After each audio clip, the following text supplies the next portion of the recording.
In your last lesson, you learned a lot about the transformer. The transformer is an example of a specific use for two coils. In lessons prior to the one on transformers, you studied the coil. You learned that as current changes through the coil, the magnetic field around the coil reacts to this change. Your lesson today deals with another electronic component, the capacitor, whose function is almost exactly opposite from the inductor. But between the two, there are certain similarities. The capacitor, like the inductor, temporarily stores energy. However, while the inductor stores energy in its electromagnetic field, the capacitor stores energy in an electrostatic field. An electrostatic field can be defined as a field of force between two electrically charged bodies. This definition gives you an insight as to the construction of a capacitor. The capacitor will appear in many varied shapes and sizes. But regardless of its physical size or shape, you can be sure that it consists of two plates separated by a dielectric. Dielectric is the term applied to the insulating material between the plates of a capacitor, while the plates themselves are of a conductor material. The dielectric could be one of several materials, such as oil, paper, mica, and it could even be air. This capacitor uses air as a dielectric between the plates and is a variable capacitor. The symbol for a variable capacitor is the normal capacitor symbol with an arrow drawn through it, as is shown here. This indicates that the value of the capacitor can be changed. This type of capacitor, with air as the dielectric and with these movable metal plates, is used where you want to tune a circuit. Now, if you've ever looked into a radio, I'm sure you've seen this type of capacitor. Remember, the air dielectric capacitor is constructed of movable metal plates and is used for circuit tuning. Complete number 1 on your response sheet.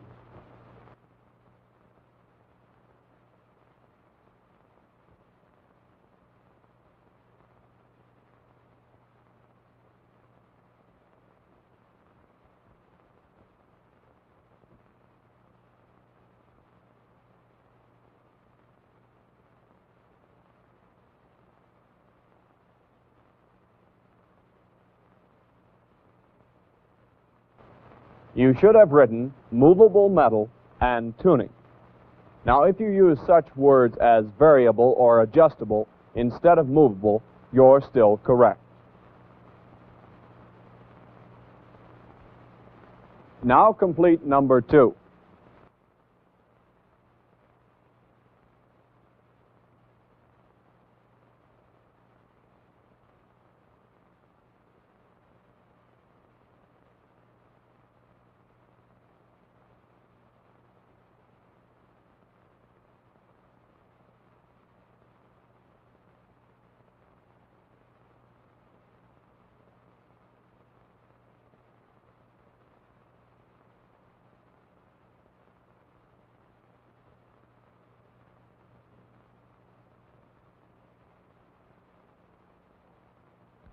Your answer this time should be movable metal plates and circuit tuning.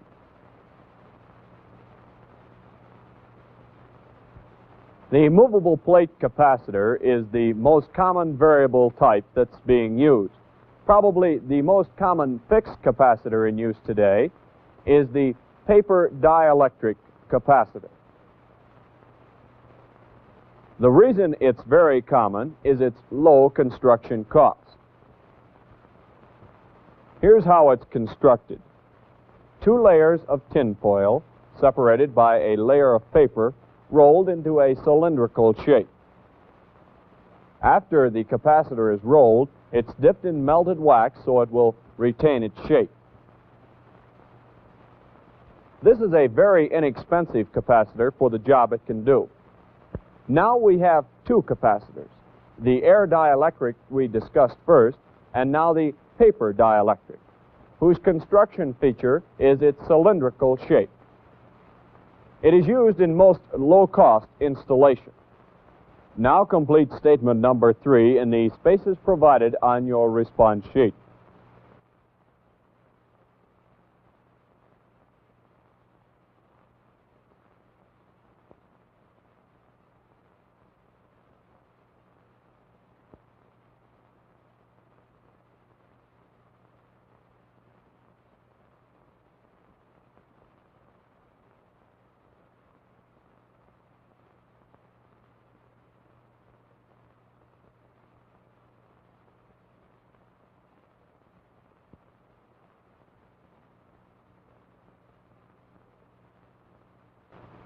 You should have answered cylindrical shape and low-cost usage.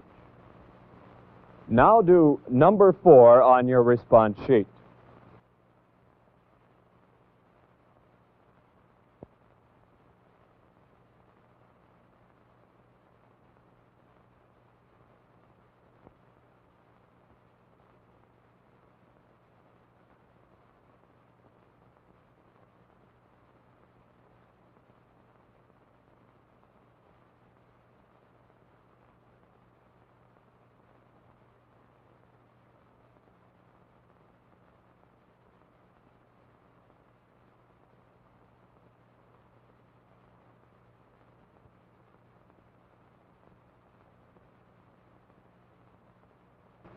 Your answer should have been cylindrical shape and low-cost usage.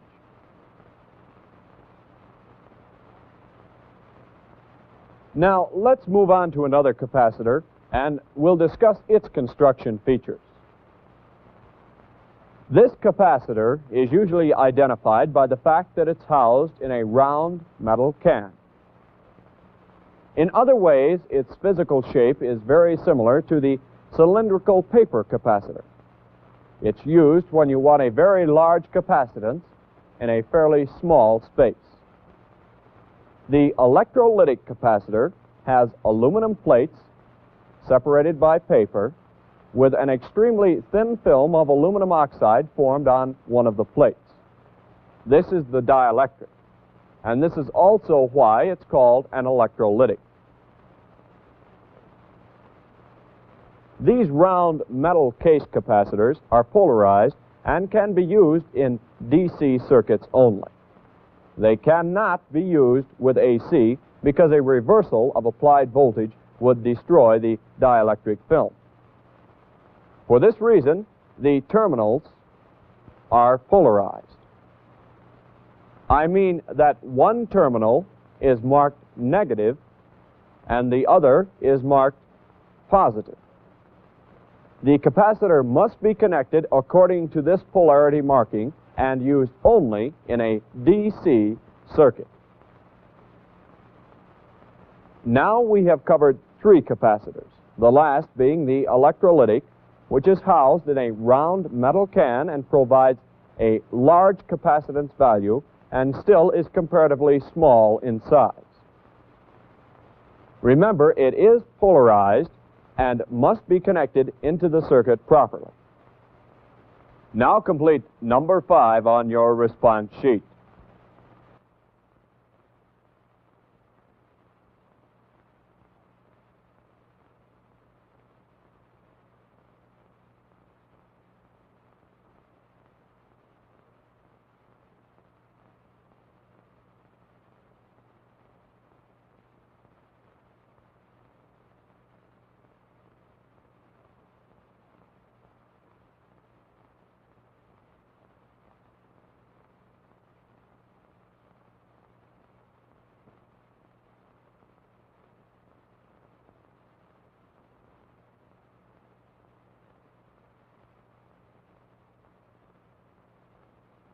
You should have completed the statement so it reads like this. Electrolytic capacitors are housed in round metal cans, large capacitance, small in size, and are polarized. Try number 6.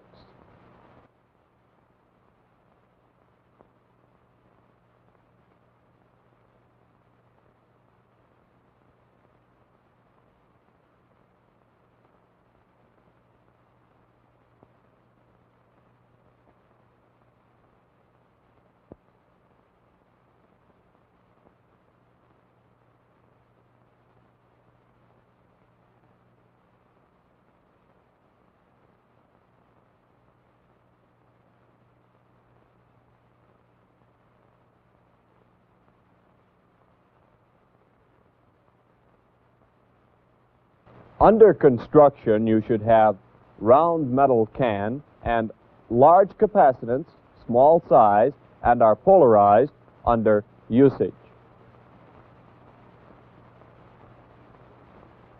Now, there's one other capacitor in a metal can which we should discuss. This one takes the shape of a square or rectangle. The square or rectangular capacitor uses oil for a dielectric. The oil dielectric capacitor provides all the advantages of the electrolytic type. That is, it has the same large capacitance and is reasonably small in size, and in addition, it has one very important advantage over the electrolytic capacitor.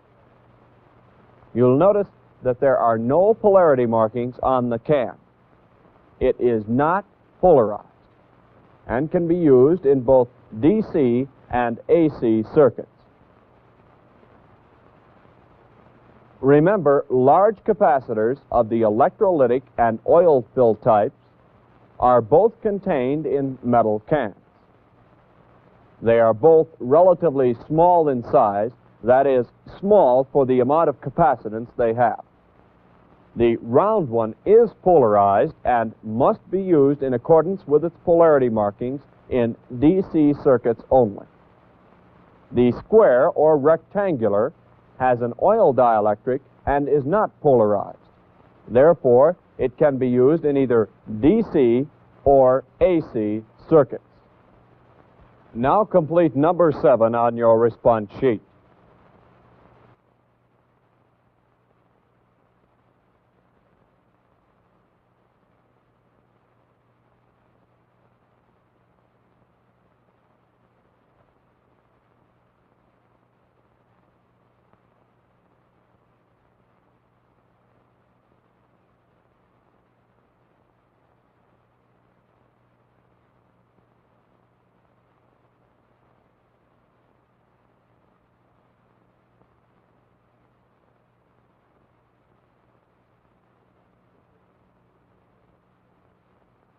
You should have completed the statement so that it reads, oil dielectric capacitors are housed in square metal cans, large capacitance, small size, and are not polarized.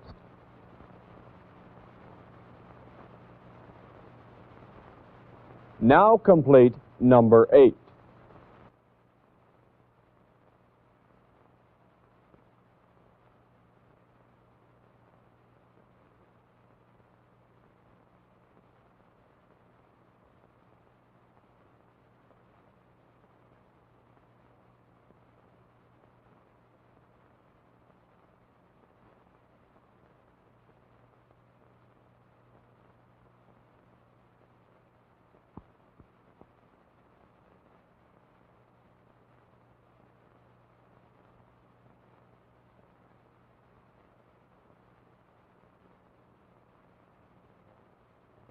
The correct answers are square metal can for construction and large capacitance value, small size, and not polarized for usage.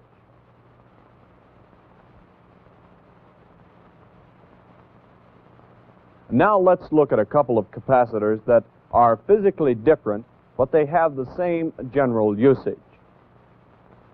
These are quite small in size and have a small capacitance.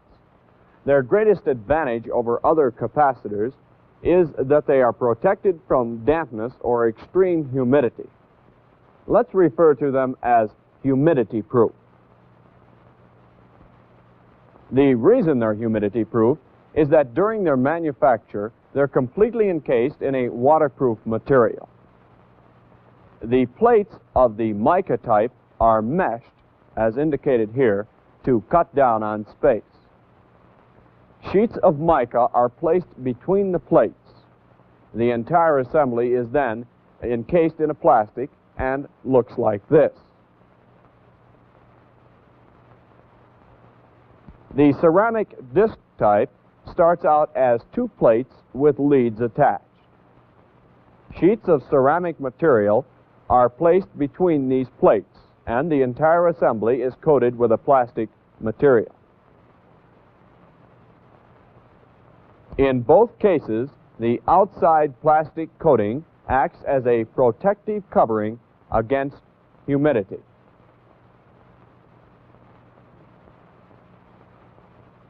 Now we have discussed 5 different capacitors: air, paper, electrolytic, oil, and finally, the ceramic. The ceramic capacitor is wafer or disc-shaped, small in size, and has small capacitance, and is humidity-proof. Now complete number 9 on your response sheet.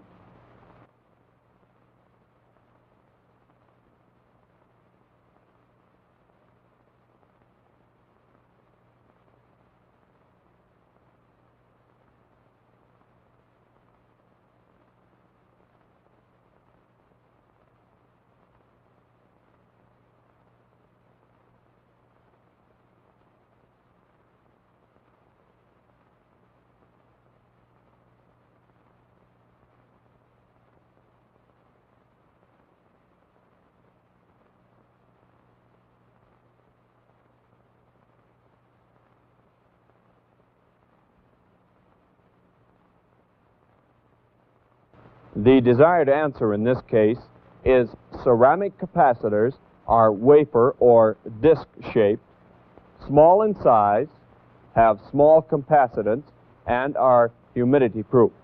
Any order is okay here.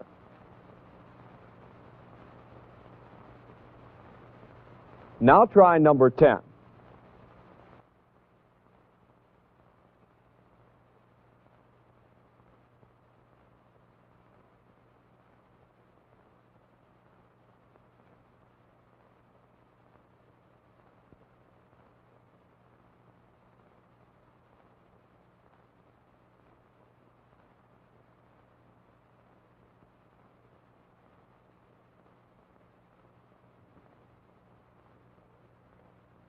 The construction is wafer or disc shaped, and under usage you should have small size, small capacitance, and humidity proof.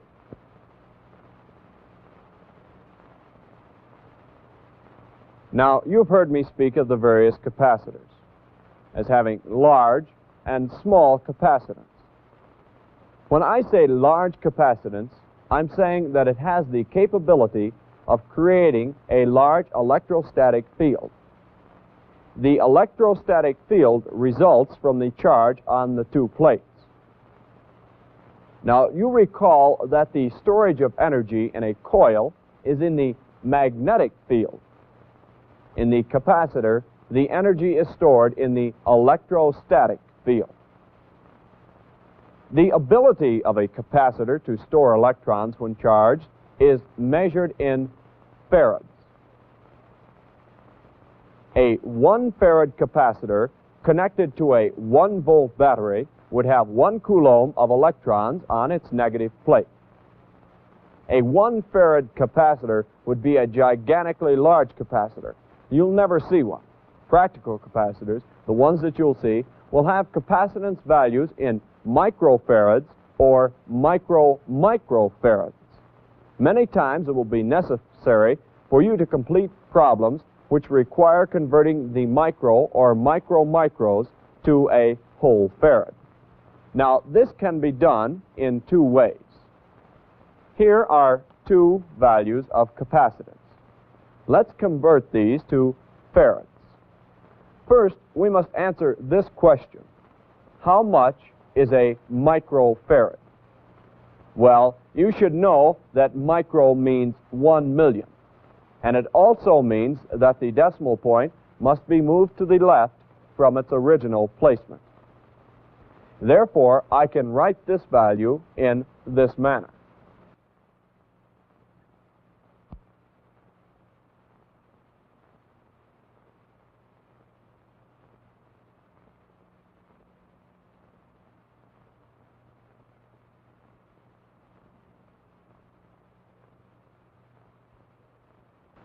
This is the way to express the value, 0.25 microfarads in farads. But you also know how to use the powers of 10, and that's the simplest way to write this number.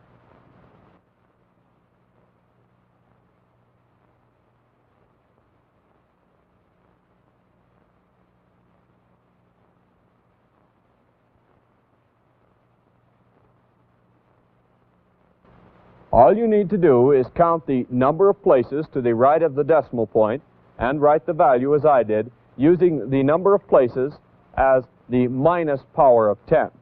Now, in this one, we must move the decimal point 12 places to the left because it's in microfarads. You can write it the hard way like this.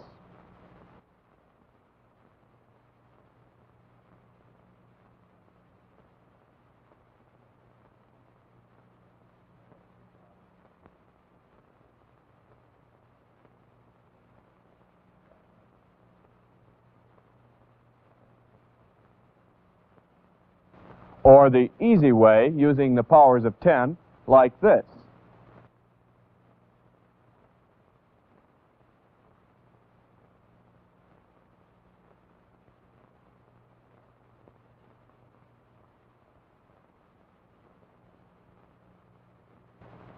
Either way is correct, but using the powers of 10 is, of course, the easiest. Try this one. Put your answer in space number 11 on your response sheet.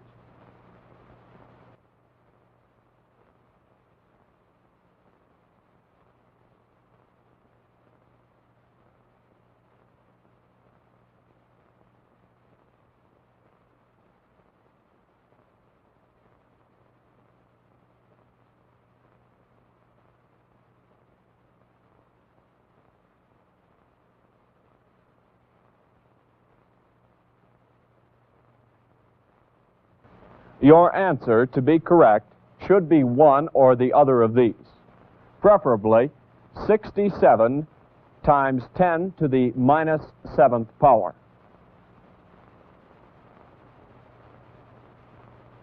Now answer number 12 on your response sheet.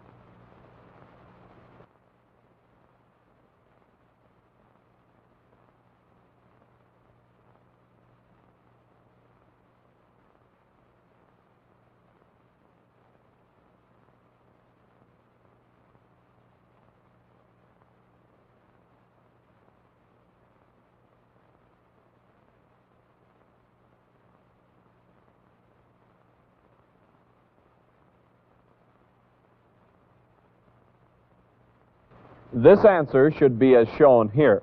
And again, the preferred one is 53 times 10 to the minus 8th power.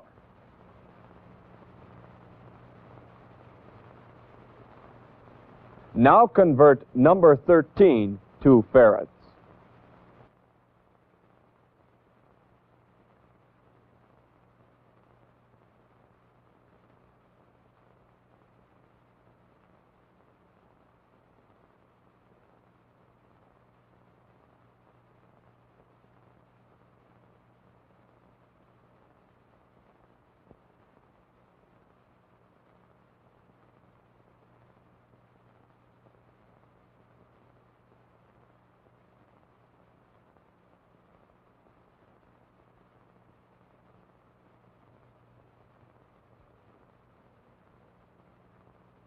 Your answer could be either of these.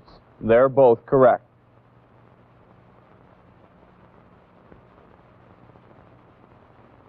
Now, here's one last try at it.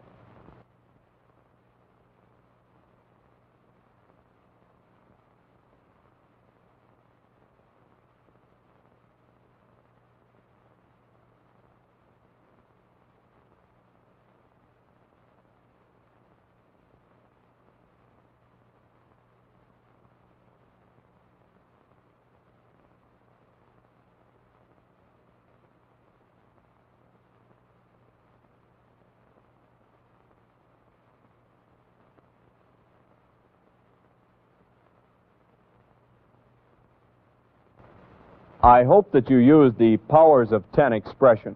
However, if you chose the hard way and got the right answer, well, that's okay too.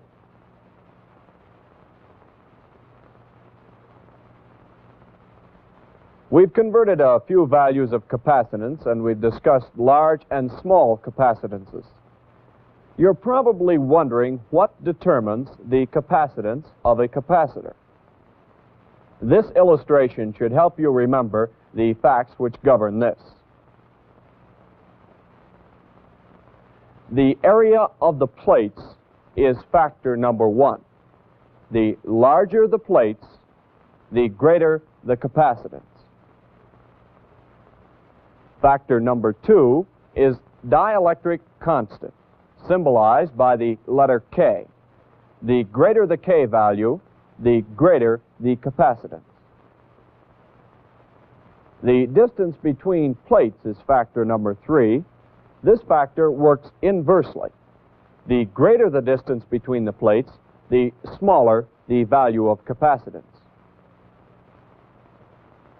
Now, I'm sure that plate area and distance between plates requires no further explanation. However, I'll give you a better understanding of what is meant by dielectric K. It all starts with air as the standard.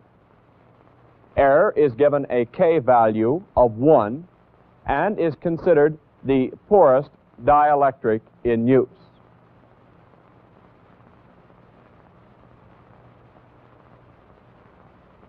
Other materials that are used for dielectrics cause an increase in the K rating. The higher the K, the better the material insulates and the higher the capacitance.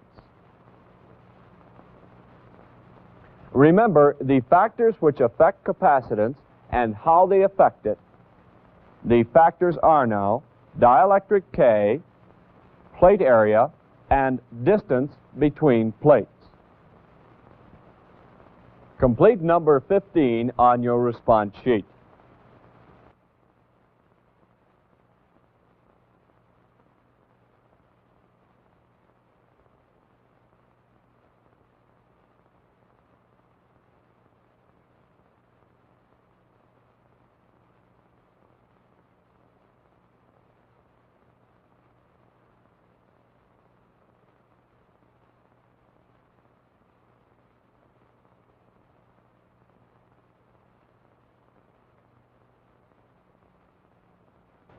The correct answers are dielectric K, area of the plates, and distance between the plates. Any order on these is correct.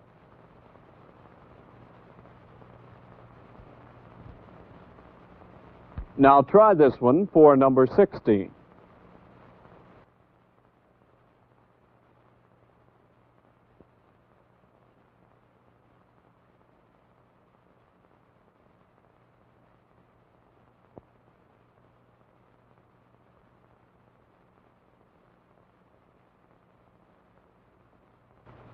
Capacitance increases with an increase in dielectric K. Now complete number 17 on your response sheet.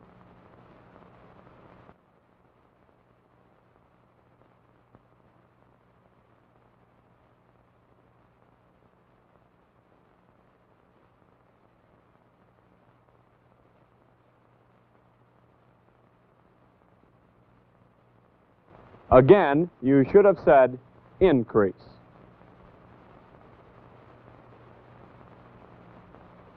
Now complete statement number 18.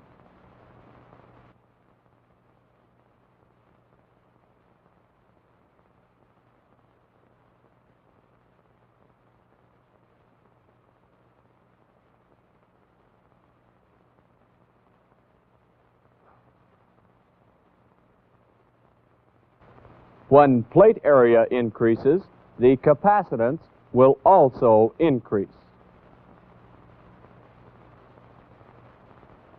Complete statement number 19 on your response sheet.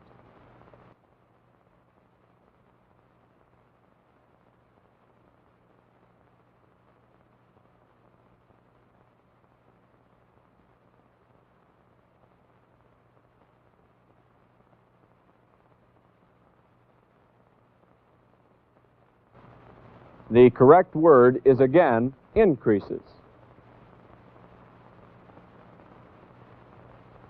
Now complete number 20.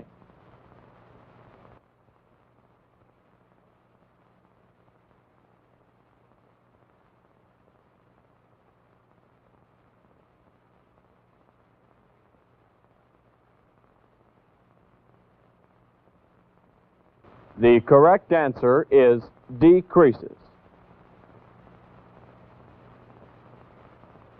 Now answer number 21.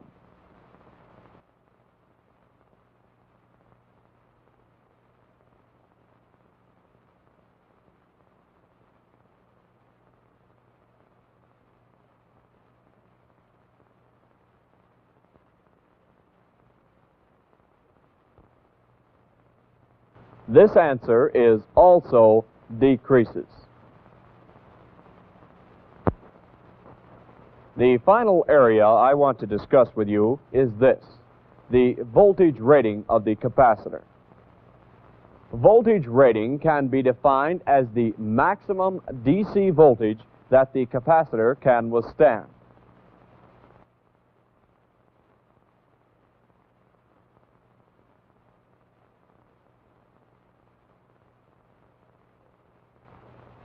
This is also referred to as the breakdown voltage. Any voltage in excess of the breakdown voltage will electrically puncture the dielectric. This is a fancy way of saying that current arcs through the dielectric and in most cases burns a hole, permanently shorting the capacitor.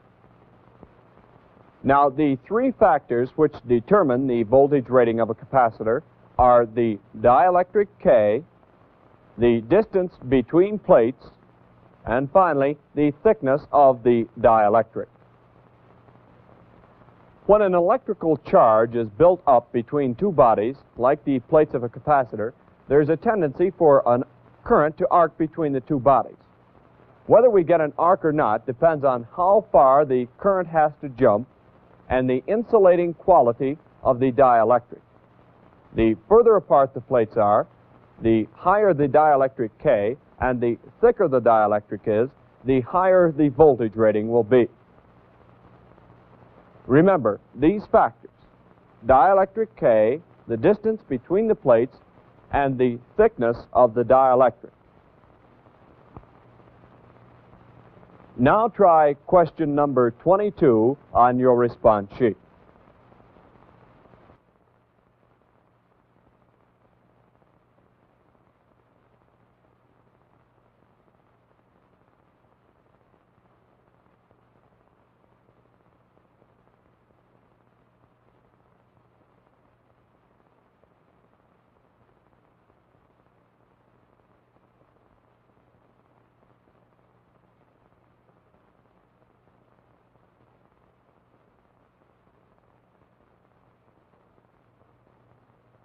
You should have answered dielectric K, distance between the plates, and thickness of the dielectric.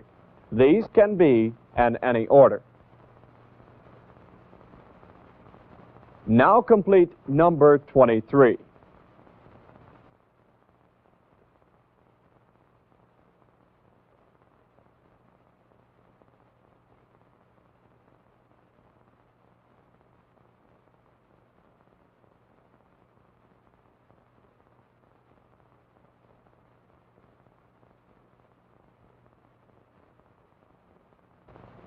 Your answers are dielectric K, distance between the plates, and thickness of the dielectric. Once again, these can be in any order.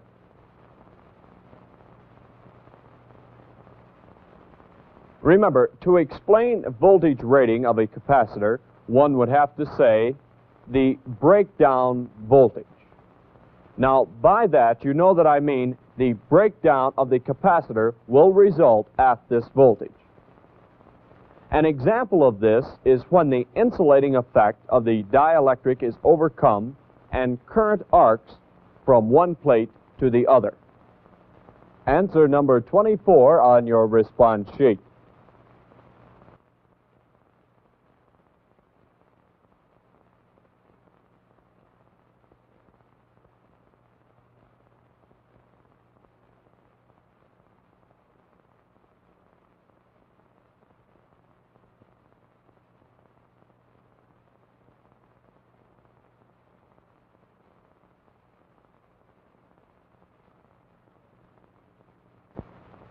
Your answer should be breakdown voltage.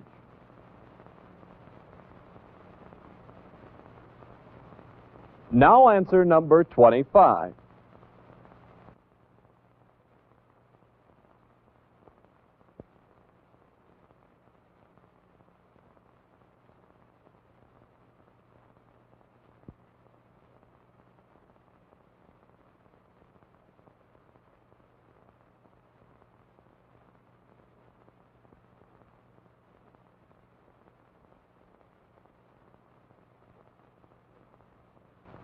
This answer is also the breakdown voltage.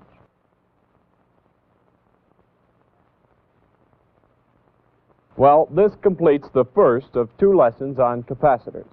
Your next lesson deals with how the capacitor reacts in both DC and AC circuits.